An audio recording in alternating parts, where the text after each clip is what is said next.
Hello children, this is the second video on human settlement, and in this video we will discuss about the urban settlements.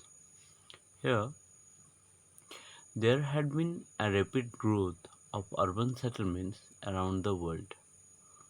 We all know that.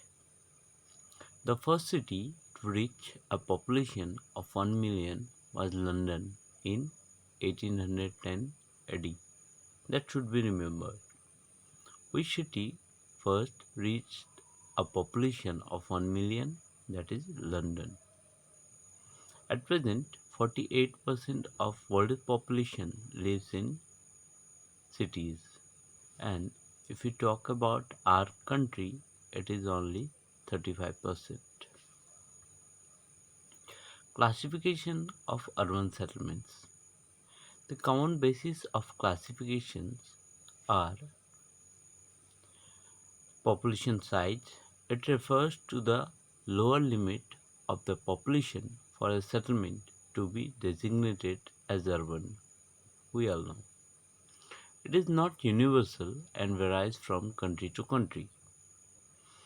As in our nation, we found that more than 5,000 people having a region is now called urban population. It is according to 1991 census. Yes, in Colombia, a settlement having population of 1500 is termed as urban. In Argentina and Portugal, it is 2000, and in USA, it is 2500. 30,000 in Japan, 250 population in Denmark, Sweden, and Finland, and Ireland, and 1000 in Canada and Venezuela.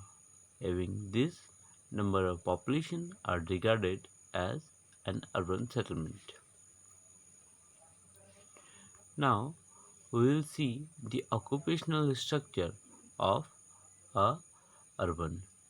In some countries, the major economic activities along with population size designate a settlement as urban settlement.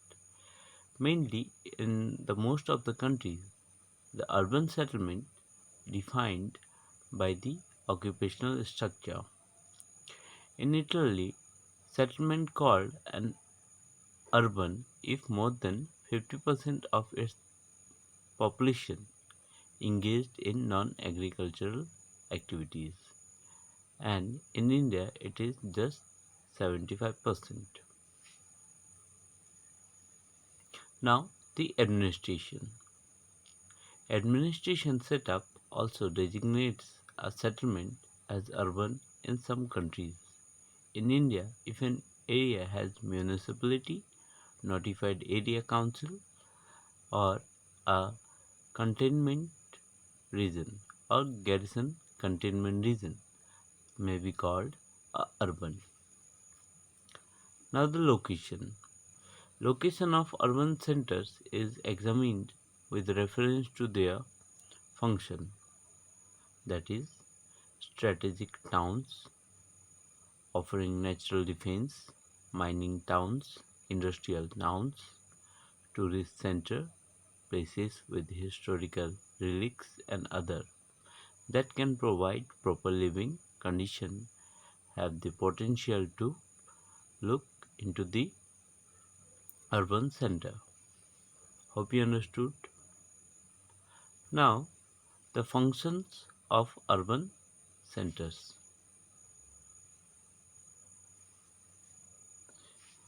Here, depending on the function of urban centers, there are so many urbans found in our nation.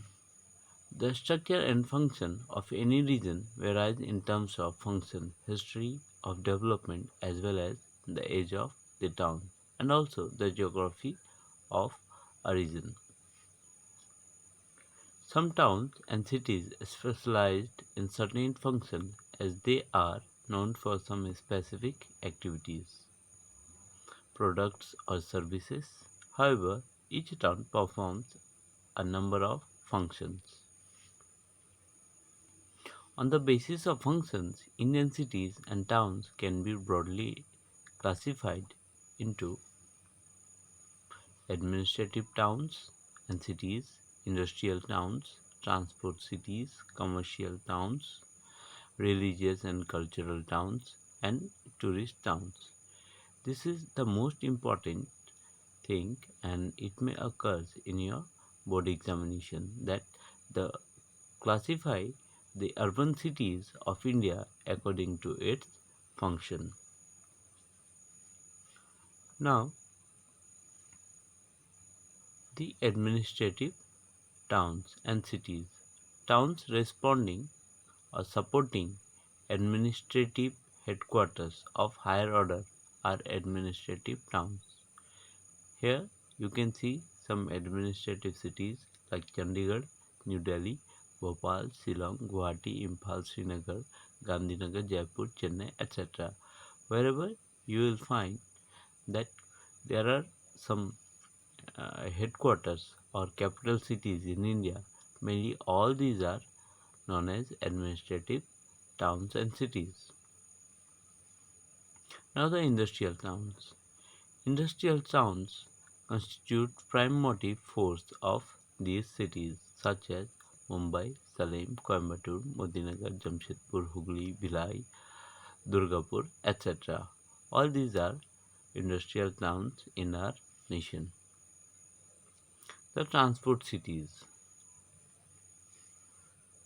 They may be ports primarily engaged in export and import activities such as Kandala, Kochi, Kozhikode, Visakhapatnam, etc., or hubs of inland transport such as Agra, Dhulia, Mughal Sarai, Itarsi, Katni, etc. In our region or in Duas or Tarai region, you can say that Siliguri is a transport city. Now, next the commercial towns. Towns and cities specializing in trade and commerce are kept in this class. Here Kolkata, Saharanpur, Satna, etc. are some of its examples. The mining towns. These towns have developed in mineral-rich areas such as Raniganj, Jharia, Digboi, Ankleshwar, Singrauli. Mainly, mining cities are found in the plateau region or the hill regions, should be remembered. Garrison cantonment towns. These towns emerged as garrison towns such as Ambala, Jalandhar, Mhow, Babina, Udhampur should be remembered.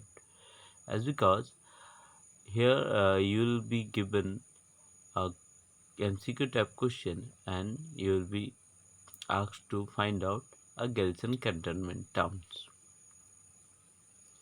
Educational towns. Starting as a center of education, some of the towns have grown into major campus towns such as Roorkee, Varanasi, Aligarh, Pilani, Allahabad, Delhi, Patna, etc.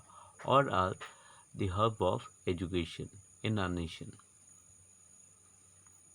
Now, the educational town, it has been written twice.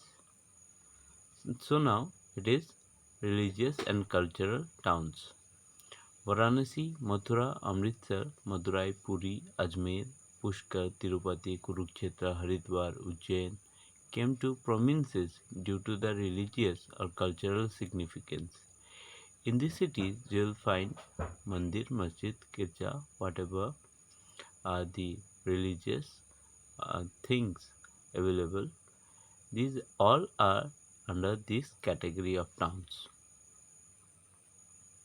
Now the tourist towns Nainital, Mussoorie, Simla, Pachmari, Jodhpur, Jaisalmer.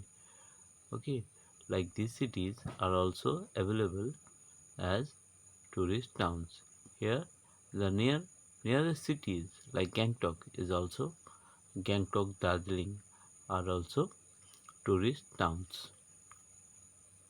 A conclusion about the functional towns.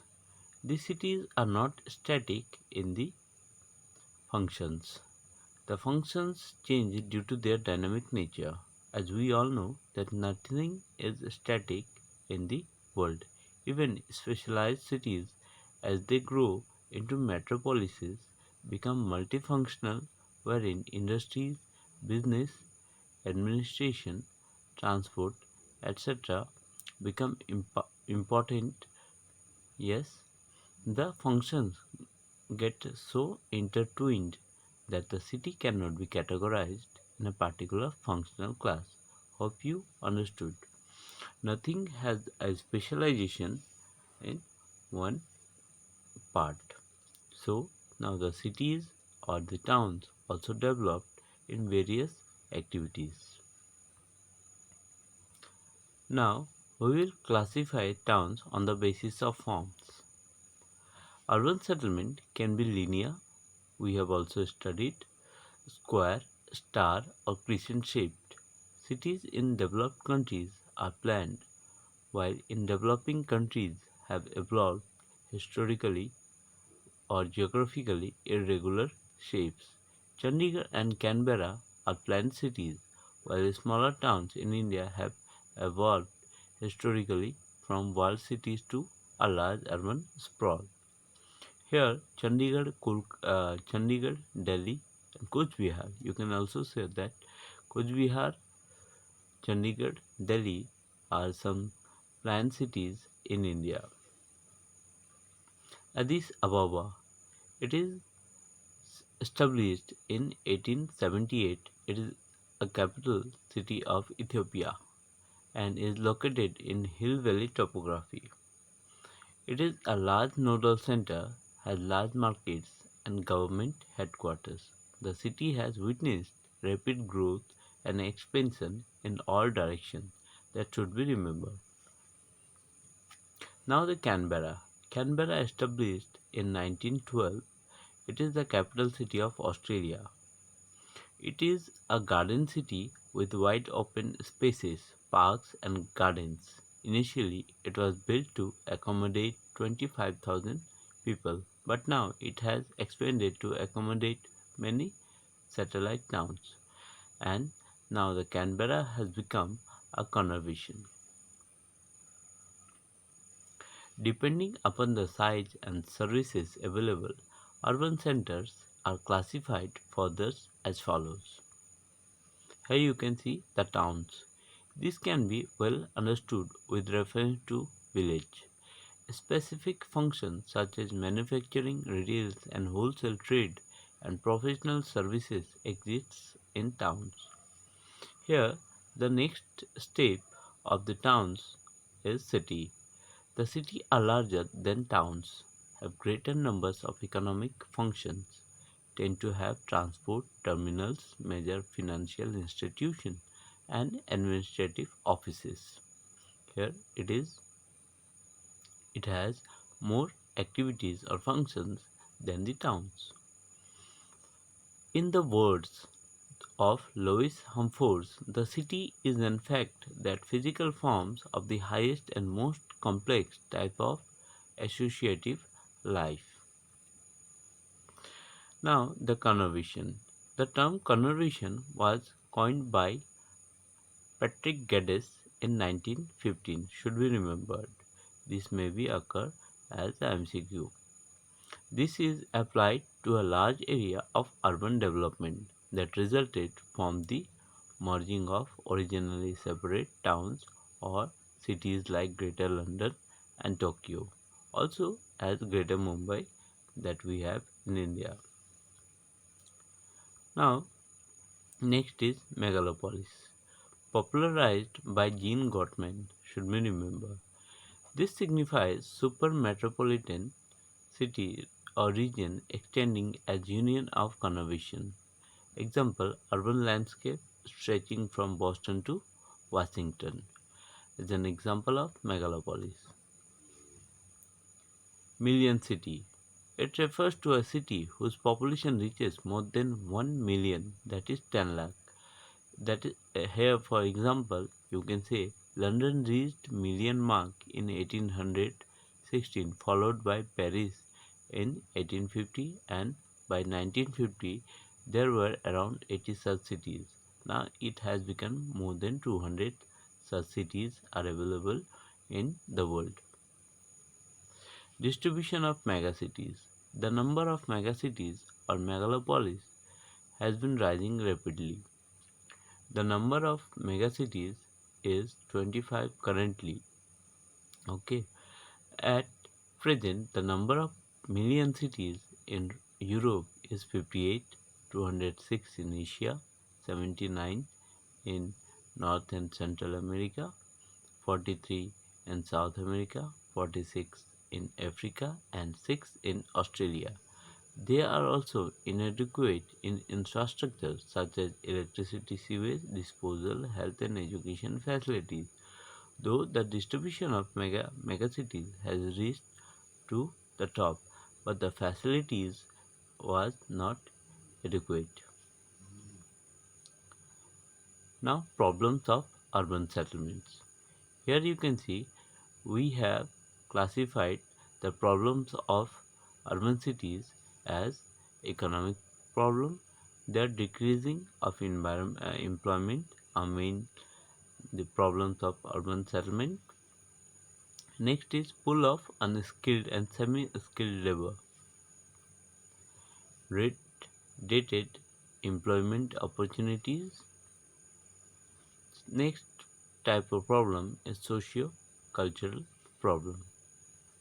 Lack of health and educational facilities, transport facilities, unbalanced sex ratio, insufficient financial resources, lack of basic needs, environmental problems, lack of urban waste disposal,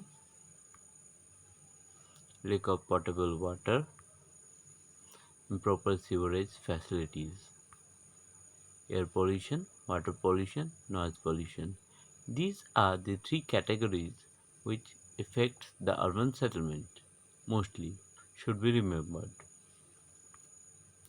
Now the miscellaneous about the urban settlement. The health city. The World Health Organization suggests that a healthy city should have clean and safe environment, meet the basic needs of all its inhabitants, involve the community in local government, and provide easily accessible health service. It may be a good decision by the World Health Organization to keep every city as healthy one. Now the urban strategy. The United Nations Development Programme, that is UNDP, outlines the urban strategy that aims to increase shelter for urban poor, provision of basic services like primary health care, drinking water, education, sanitation, government facilities, upgrading energy use, alternative transport system, and reducing air pollution. So, while making urban cities, the government should take care of health and the strategy of planning before making the urban settlements. Thank you for viewing the video.